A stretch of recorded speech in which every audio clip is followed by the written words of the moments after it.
I'm Lanee Lee reporting for Foodable WebTV, and we're at JW Marriott in downtown LA at the second annual May Mix-Off Competition, where 16 bartenders entered and only 4 remain. So we're here with Christine. She works at La Descarga and No Vacancy. Tell us about your cocktail that got you here. Well, my cocktail is with Reka Vodka. They took us out with Art in the Age, and we infused Art in the Age and had a really lovely day out in the woods. So it kind of really inspired me to, use fresh ingredients and also let the spirit shine through. So you infused the lillet with a very strange ingredient. What was that? It's called mugwort. It is a bitter herb. So kind of have a little bit of that coming through the bitter, a little sweet. I have an elderflower liqueur in there as well, and I have fresh elderflowers frozen in an ice cube as my garnish.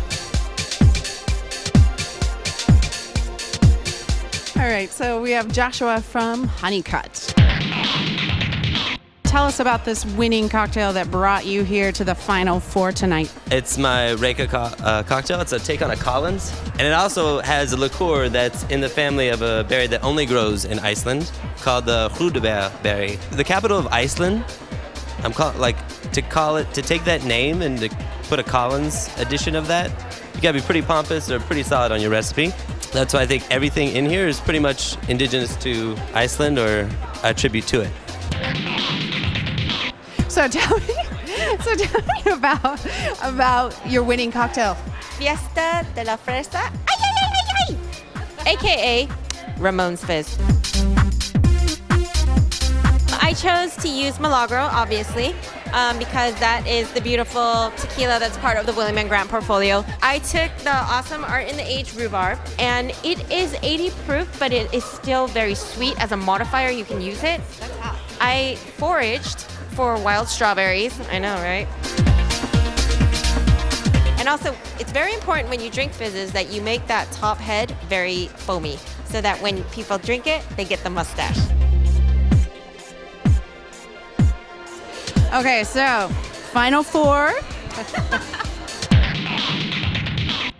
I chose to do a drink that is based on the history of Hendrix. So it's called the East India Cricket Club, a Scottish-British shipwreck fizz.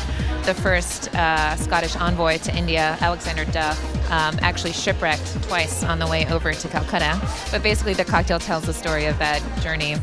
So it's basically the coconut, from Africa, and then we have a lot of Indian flavors. There's turmeric, chamomile actually, and then also the tonic element. Everybody, my name is David. Thank you so much for coming out. So this is our 4th and final week. So thus far we've got 16 contestants that competed in the first couple of weeks.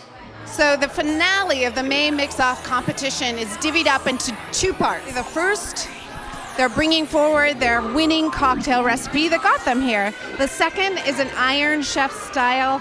Oh, look at that.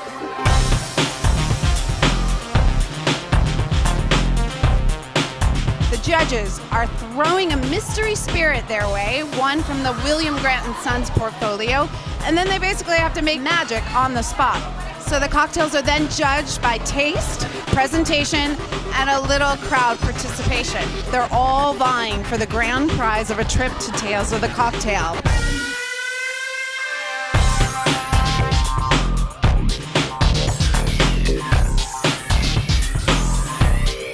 So I'm sitting sandwiched in between the 3 judges that will determine the Final Four's fate.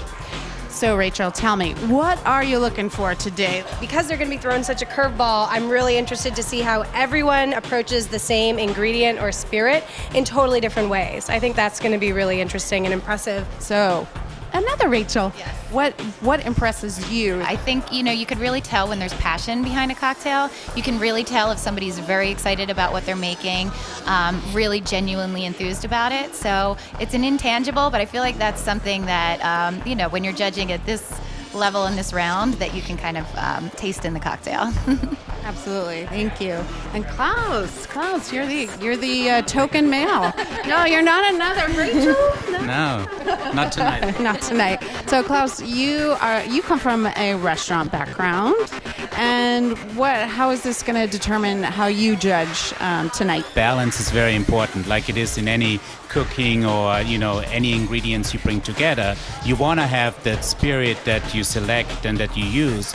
You want it to kind of be recognizable, but you don't want it to just stick out on its own. So like the combination and the balance is really important.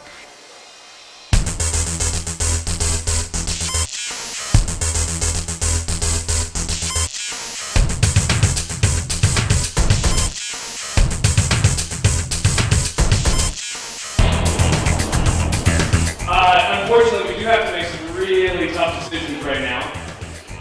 You guys ready? You good with this? Guys, this is it.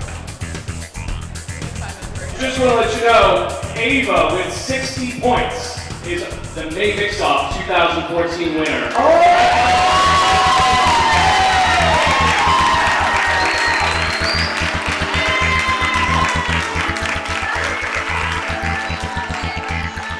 It was so hard choosing tonight. The drinks were all so awesome.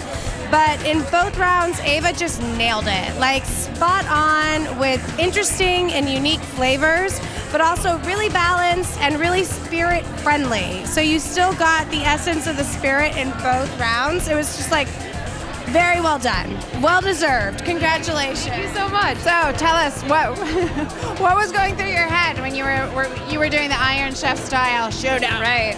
Well, I love working with Root. So I was pretty excited to pick that out of the Art and the Age. And then I was telling the judges that the tiki style tends to creep into my cocktails no matter what, which just means that there's a lot of ingredients. Typically, the challenge is to make them sort of sing in harmony rather than sort of come up against each other. But I ended up using Amontillado sherry, which I'd brought. I also used Sailor Jerry rum from the portfolio. I ended up using my Rangpur lime that I juiced because I'm really into that right now. But anyway, so I went for a version of a Trinidad Sour, which is a really pared down tiki cocktail in a way. It's a classic drink, and it's very Angostura heavy, so I did use quite a bit of Angostura in this cocktail as well. But I hope, and it sounds like Rachel felt the same way, that the Root would shine through and kind of pull all those ingredients together in one drink. So yeah. Well played. Thank you so much. I'm thrilled to be here. Thank you.